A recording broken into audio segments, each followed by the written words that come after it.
helps you identify them, and then recommends the process for getting rid of that demon. We have had exorcists in our family for generations.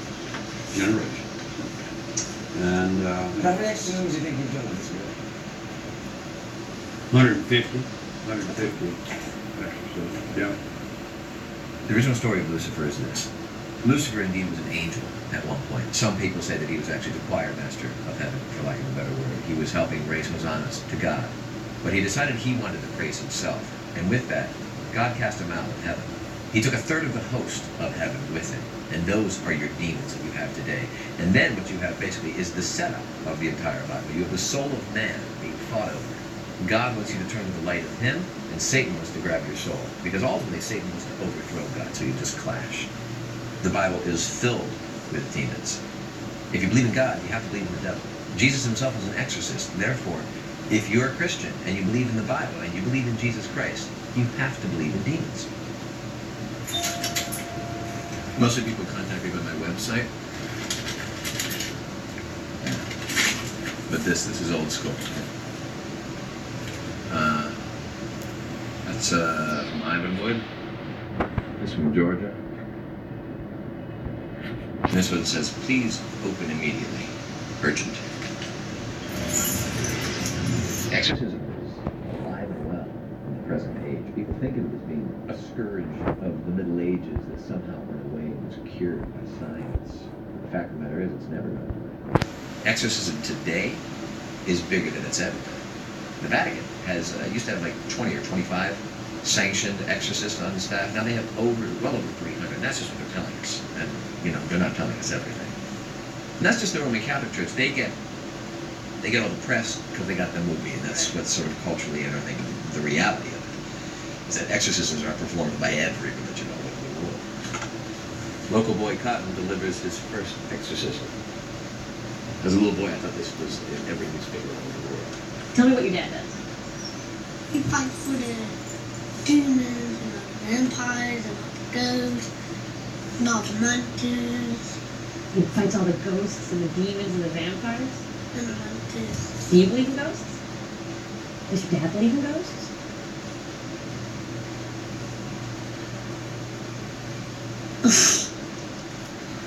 I do not believe in actual demons now. No. But when I was doing exorcisms, I acted like I did. It's not like I saw any demons come out of anybody. So for the last something odd years, you've just been a fraud. That's your word, not mine. I wouldn't say that. I would say that for the last couple of years, what I've been doing is doing what I've always been doing, which is delivering a service for a person who needs it in a way they need it. I'm not saying I'm a doctor, but I am saying that I help heal people from what ailed them. And what ailed them sometimes was the thought in their brain that they were possessed by a devil. And if I help make that thought go away, and they felt better, so be it. I got a life. I got a family to feed. At least that's how I used to justify it. Well, basically everything changed when Justin was born. He was born early, and so there was a while where we weren't sure our son was going to be alive, and then finally we found out that he was going to be okay. And in that moment, Cotton was so relieved, and he was just like, we are so lucky, we are so lucky. The best thing I can do is say, thank you, doctor. I should have been thanking God, but that wasn't my first thought. I mean, it just wasn't. And that realization really shook me. It was a real crisis of faith. I started to question whether I actually ever even believed in God in the first place. I just, boom, started preaching so early. Kept coming. And I was good. I got rewarded for being good. So who wants to stop that? So even when I started to have this revelation of maybe I don't believe in God, and yet I'm still presenting myself as a preacher, it didn't stop me. I mean, that was a lot of that. When it wasn't easy, it got harder. There's no doubt about that. He would have quit eventually, at some point, anyway. But there was this one story, this little boy named Victor. His name was Victor Turoy from Harrisburg, Texas. This little boy was autistic, and he was suffocated to death during an exorcism with well-meaning people trying to get this demon out of his child. I read that article, and at the same time, Justin was about this boy's age, and I started having this recurring nightmare where I was the exorcist, and I was wrapping a plastic bag around my own son's head. I was watching my son die every night, and I'd wake up in a cold sweat. It was not long after that I was in there washing dishes. He came out of the office and he had this story about the new pope opening an exorcism academy. I mean, he was visibly shaken. And he said, "Do you know how many real people this will hurt?" You know, and that's when I really decided that I was done. I had to get out of it. I'm not interested in participating whatsoever. I'm not participating in what I want to do is expose exorcism for the scam that it really is.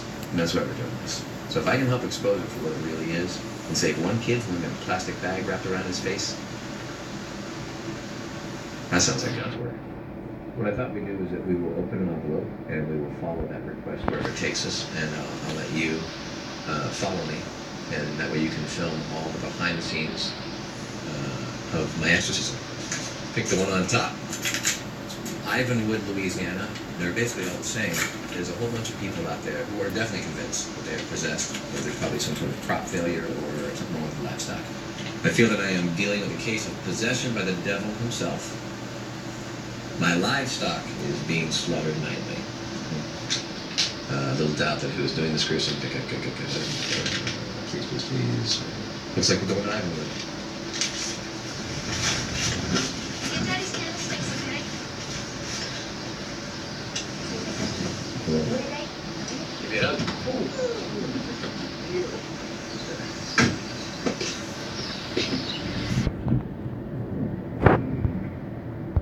Bye, guys. Love you.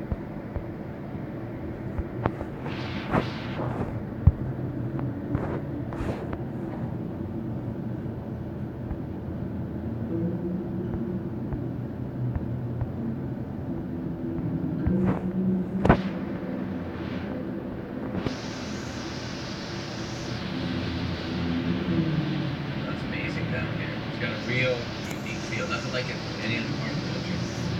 And it's ancient. Some of the plantations here have been standing for, hundreds of years. And this is the only part of the country that's been flown under 6 different flags, so there's a real mix of culture and superstition and folklore down here. You've got voodoo, you've got Roman Catholics, Pentecostalism, all these different beliefs coming up against one another.